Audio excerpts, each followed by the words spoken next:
Hi guys, welcome back, Sagittarius. Here we go. I'm going to use both of these decks, but I was knocking over and dropping the first one. All right, let's get to this. This is going to be a touch base on the topic of love. Two of Cups along with the Devil. Saggies, this is actually, it's bittersweet. Sweet and bitter is better than it's sweet. Oh gosh. I can't think who sings that. And I can see their faces and everything. In the Soul of Every Cowboy is one of my other favorite songs by them. But we start out with a Two of Cups, but then also this like tension, this even like obsession, this, there's a love story, but it's certainly got an undertone of puppeting, and we have a villain, and now we have this Seven of Swords. I have to say, this looks like two people that really love each other have been kept apart by the forces at play here. And I'm going to say that possibly a divine masculine just kind of surrendered and said, I guess I can't have this love because, in this case, the puppet master says I can't. So I have to agree that I can't, even though I don't even believe it in my heart, because I know I love Sag and I know Sag loves me. What is this force of nature that kept this possibly Libra, Gemini, Aquarius, or maybe Capricorn away from Sag? We have the Star in the reverse. I don't know if somebody convinced them that it would be impossible for them to ever have their wish come true. I don't know if somebody just filled this person's head with this negativity of like, Sag won't love you. You're whatever, not at the right station in life to where you could have somebody like Sag. I don't know if somebody really eroded their confidence in having a wish come true. All I can say is they needed to fight harder for their own desires. Now, here's the thing. Just like the devil doesn't win. It never does, right? It tries, but it never does. That toxicity, that puppet master, that negativity, if this is referencing like a person who kept telling someone, oh, you can't be with Sag, there's no way. And they're like, God, but I felt like Sag loved me and I love Sag. No matter how much negativity someone very manipulative tried to inject into this, it did work for a period of time. I think it made them feel very crestfallen, especially if this was like a long distance relationship. It's like somebody said just the right things to either keep this masculine right where they were because they didn't want this person moving on with Sag. But I think they knew better. All this time they have known better. They've known that I should have been fighting against this negativity. I should have been fighting against the words of this individual. I should have been pushing back on that. Temperance. We got a lot of major arcana, right? So we have Sag right here. We've got Leo. We've got Aquarius, and we've got Capricorn. We only have two cards that are not major arcana, and those two are hitting. They're bumping, right? They got a big hit that comes with that kind of energy. This is a beautiful love story. And this is, I guess I have to surrender it, but I know darn well that that's not true. And I say that because he's sitting upright in a coffin. Inside the coffin, it says hope and reflection. I do think this is somebody Sag has been kept away from because of whatever that toxicity was. Whomever sabotaged this did it successfully for a period of time, but it's almost like they're waking back up and saying, why have I let this go? I don't want to let this go. I don't want to let Sag go. Sag is, I would say, the most colorful, most bright spot in their life. Sag has been, again, it looks like somebody that they feel genuine peace and harmony with. That's one heck of a lot better than dealing with the devil, where there's only tension and sorrow. And I think they're waking up to that. This is somebody who, yes, they do need to fight to get out from underneath whatever that manipulative control is. Sorry, guys. But they can do that. They can fight and get out from underneath that pressure, that energy. We have a Seven of Cups upright, and we have the Hierophant upright. honestly, I see such positivity. I see such hope. I see such, opportunity to break free. They are looking at things from a different lens. They are hearing their higher self. They're definitely breaking away from the devil at this point. Can I just see real quick what was the devil? Their higher self is winning. Nine of Pentacles sideways. It's so funny. I wish I had just said it at the beginning.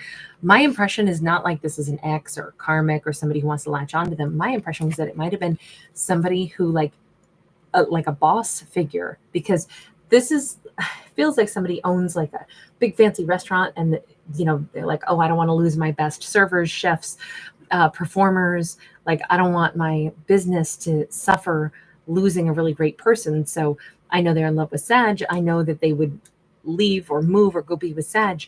I need to sabotage that to keep them right here. I need to fill their head with why it won't work. Well, where are you going to work, Sag? If you leave, you're not going to get paid what I pay you. You're not going to have this great life.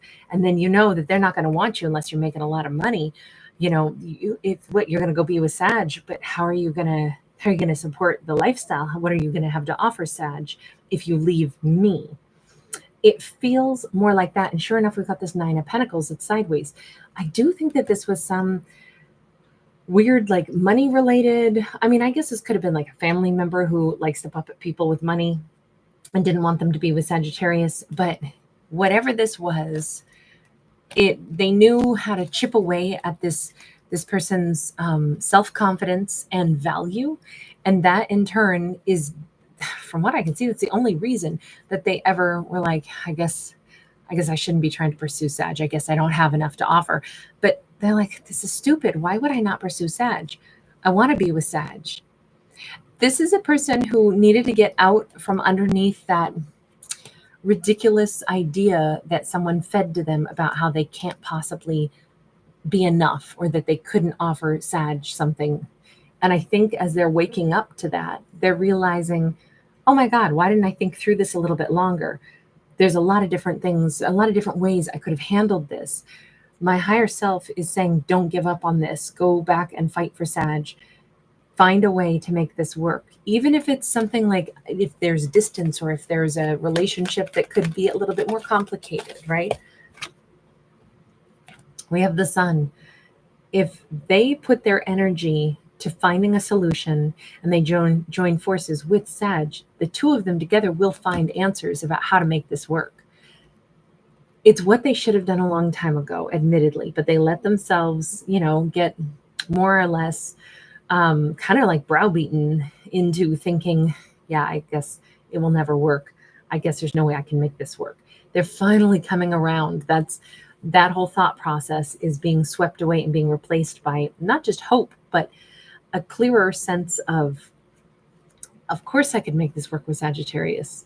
I love Sag. Okay, let me check and see though, because if they didn't fight for this connection before, how does Sag feel about this at this point in time? 10 of Wands and a King of Wands sideways. There's a certain amount where Sag is not holding or harboring resentment toward them.